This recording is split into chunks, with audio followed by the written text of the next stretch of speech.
আমার প্রিয় ছাত্রছাত্রীরা, সোমনাথ একাডেমিতে তোমাদের সবাইকে স্বাগত। রবীন্দ্র মুক্ত বিদ্যালয় থেকে তোমরা যারা উচ্চ মাধ্যমিক পরীক্ষা দিতে চলেছো, তোমাদের জন্য আজকের এই ভিডিওটি খুবই গুরুত্বপূর্ণ।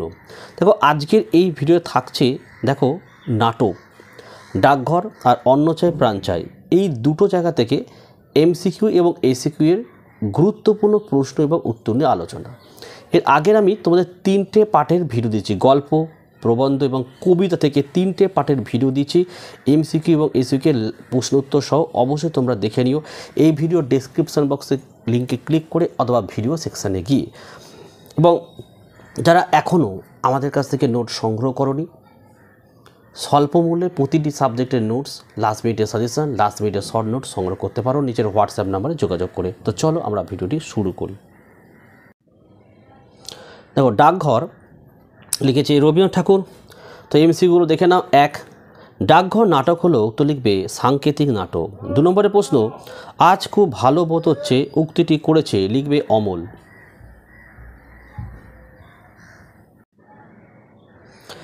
দরজা তো প্রায় বন্ধ রাখি, কার ঘরের দরজা, লিখবে অমলের।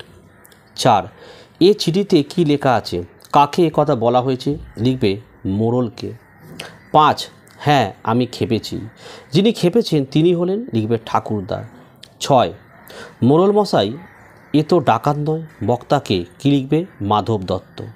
7, রাজদূত জানিয়েছিলেন মহারাজ আসবে, কখন, রাতে।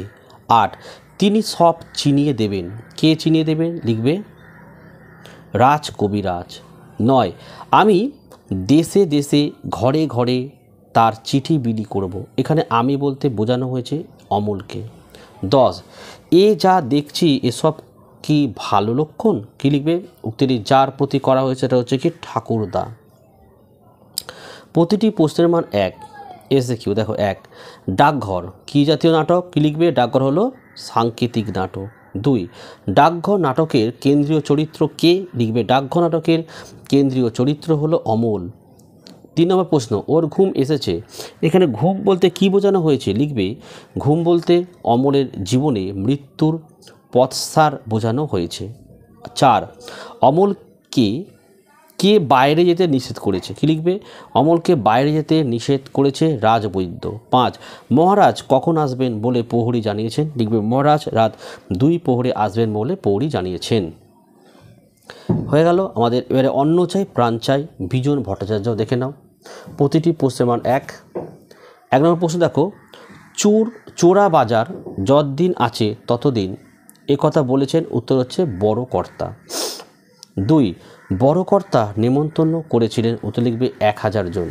3, বড় কর্তা যে আইনে লোকে যাবেন সে আইন হলো ভারত রক্ষা বিধান। 4, যেটা অন্যায় তাকে প্রশ্রয় দিতে হবে, উদ্ধৃত উক্তিটি করেছেন, লিখবে নির্মল বাবু। 5, খুব রসিকতা করতে পারো, যিনি রসিকতা করতে পারেন তিনি হলেন, লিখবে নির্মল বাবু। 6, দুটো খেতে দাও বাবু, এর পরে ছিল, লিখবে ও বাবা রা। 7, ভারী পাজি কুকুর তো, বক্তা হলো, উত্তর লিখবে রাধিকা।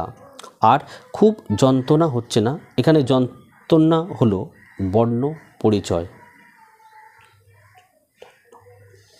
9, রাধিকার দিকে তাকিয়েছিলেন, কি লিখবে শাস্ত্রু চোখে। 10, যন্ত্রণা কাতর কুঞ্জকে রাধিকা দিতে চেয়েছিল, কি লিখবে জল। চলে এসে কিউ 1 নম্বরের প্রশ্ন, ভারত রক্ষা বিধান কি, লিখবে ভারত রক্ষা বিষয়ক এই আইনে নিয়ম করা হয় 50 জনের অধিক মানুষকে একত্রিত করা এবং ভুরি ভোজনের ব্যবস্থা করা যাবে না।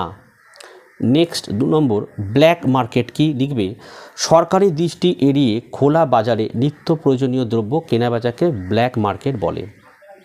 3, বেশি লোকেরাই আবার সেটা নেয় কিনা, কি নেয়, লিখবে অধিকাংশ মানুষ হতদরিদ্র, ফলে তাদের ক্ষেত্রে ব্ল্যাক মার্কেট থেকে অধিক মূল্যে জিনিস কেনা সম্ভব নয়, কেননা তাদের কাছে অধিক মূল্যে ভোগ্যপণ্য কেনার মতো টাকা নেই। 4, চোরা বাজার যতদিন আছে ততদিন, উক্তিটি কে করেছেন, এই উক্তিটি করেছেন নিমন্ত্রণকারী বড় কর্তা। 5 খুব যন্ত্রণা হচ্ছে, যন্ত্রণার কারণ কি লিখবে কুকুরের দংশনজনিত কারণে কুঞ্জের খুব যন্ত্রণা হচ্ছে কি না তা জানতে চেয়েছে রাধিকা। ঠিক আছে, দেখো এই ছিল আজকের ভিডিওগুলো কেমন লাগছে কমেন্ট করে জানাও। যারা এখনও আমাদের কাছ থেকে নোট সংগ্রহ করোনি, স্বল্প মূল্যে প্রতিটি সাবজেক্টের নোট, লাস্ট মিনিটের সাজেশন, লাস্ট মিনিটের নোট সংগ্রহ করতে পারো নিজের হোয়াটসঅ্যাপ নাম্বারে যোগাযোগ করে। যারা নতুন চ্যানেলটি সাবস্ক্রাইব করো, পাশে থাকা বেল আইকন প্রেস করে অল নোটিফিকেশনটাকে অন করো, যাতে আমি যখনই কোনো ভিডিও আপলোড করি সবার প্রথম যেন তোমার কাছে পৌঁছে যায়। তাহলে আজকের ভিডিও আমি এখানে শেষ করলাম। তোমরা প্রত্যেকে ভালো থেকো এবং সুস্থ থেকো।